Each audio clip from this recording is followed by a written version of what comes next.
Header and footers are some of the premium features of Elementor, and in this video I'm going to tell you how to get it for free. Hi guys, welcome to Fully Techie. Let's get started. Hi friends, I'm Purushothaman. To create a menus using Elementor, we need a plugin called Elementor Header and Footer Builder. To install the plugin, go to Plugins and click on Add New.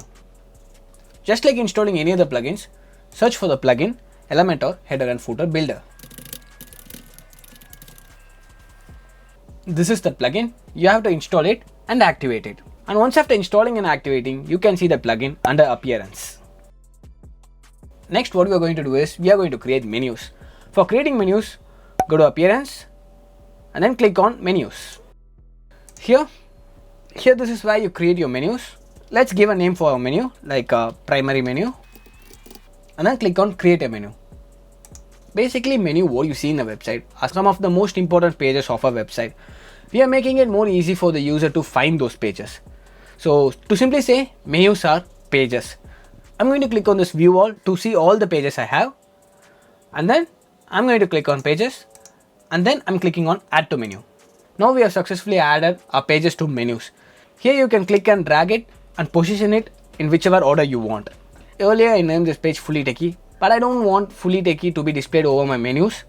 So what I'm going to do is I'm going to expand this menu Fully Techie and I'm going to change this name over here. So now we change the name to Home. So now we have a home page, blog page, about page and contact page. After adding all the pages to a menu, click on Save Menu and you're done creating menus. Now let's go to Elementor Header and Footer Builder. Here we have to click on Add New to create a new header and then give some title for the menu. I'm just going to name it Primary Menu. And what is the type of this menu? Is this a header or a footer or a before footer or a custom block? You just have to set what block is this, and for me it is our menus, so it is going to be a header. And the coolest feature over here is you can create a dynamic menu. What I mean by dynamic is you can create a menu and you can display it on every single pages of your website. So what I'm going to do is I'm going to click here and click on entire website. Now we will be displaying this menu on my entire website, and then click on Publish. Now you have to click on Edit with Elementor. Now we have opened Elementor canvas. Usually in a header there will be site logo and there will be menus. So now we need a 2-section column. So I'm clicking on this plus icon and I'm clicking on 2-section column. Now we got 2-section columns, but this is 2 equally sized columns. I don't want this much big column for my logo. So what I'm going to do is I'm going to hover my mouse between these 2 columns and you see my cursor changed into this icon and I'm dragging it to the size I want. You can also do it by clicking on Edit Column and then enter your desired value.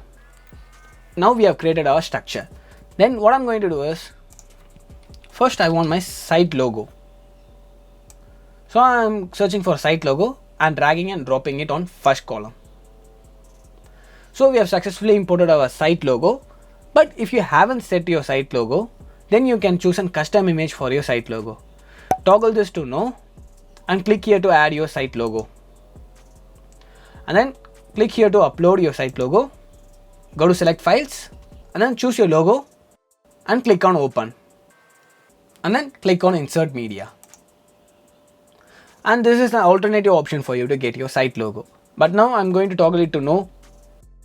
And again I got my logo because I already set my site logo. If you didn't, you can use this custom image option. And then here we want our menus. I'm going to get back to my element section by clicking on this grid. And then I'm going to search for menus. Here I see navigation menu. I'm dragging it and dropping it on this column. By default, it is set to the primary menu, and primary menus are only menus which we have right now. If you have any other menus, you can select it over here. And I want my last menu to be a button. So what I'm going to do is click here and I'm going to choose button. And now I want this menus to be positioned on right side. To do that, open layout. Under layout, in this alignment option, click on right alignment. Now we got to see that our menus are positioned towards right side. That's good. So now let's work on the style of this menu. First, I'm going to change the color of the text. To do that, click here and choose the color you want. I'm going to go for a black color. Under typography, you can do a lot of stuff like changing your fonts, giving some styling to your fonts. You can do a lot of things. My font is set to Poppins. Poppins is already good, so I'm not going to change my font. I'm going to reduce the boldness of the font by reducing the font weight. Okay, now it looks good. That's all for here. Now let's customize the button. In this button, first let's change the text color to white. To change the text color, click here and select your desired color. I'm going to go for white. And let's change the background color of this button. Background color is just the color of this button. So click here and then click here. And here I'm going to go for a red color, but it's not going to be any random shade of red. It is the same shade of red color which you see in my thumbnail and in every other places. So to do that, click here and here you type the hex code of your particular color. Okay, now we got the red color. And then now I'm going to work on typography. Under typography, you see my font is set to Roboto, but rest of my fonts are in Poppins. So what I'm going to do is I'm going to change it to Poppins. And then I'm going to increase the boldness of this text by increasing the font weight. The reason why I've increased the boldness of the button and reduced the boldness for the rest of the menu is to create a visual hierarchy. By this way, we are making our users to look at the contact button first and then look at the rest of the menus. Because our contact button is our call to action, people are supposed to look at the contact button first and then only they are supposed to look at the other menus. So by increasing the boldness and by creating this button, we have created a visual hierarchy so that our users' eyes will look into the button first. So that's how you should design your menus. And now let's work on padding. So what I'm going to do is first I'm going to unlink this chain. So now you see now all our paddings are gone.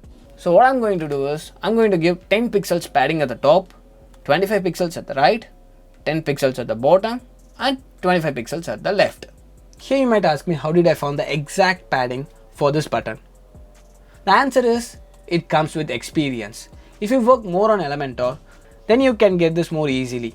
So by this way we have created a kind of rectangular shaped button, but I was planning to create a capsule like button. So to do that, increase the border radius. I'm going to increase the border radius of all the sides by 30 pixels. Here we go. Now we got a button in a capsule like structure. So once after creating all this, click on update to save what we have created.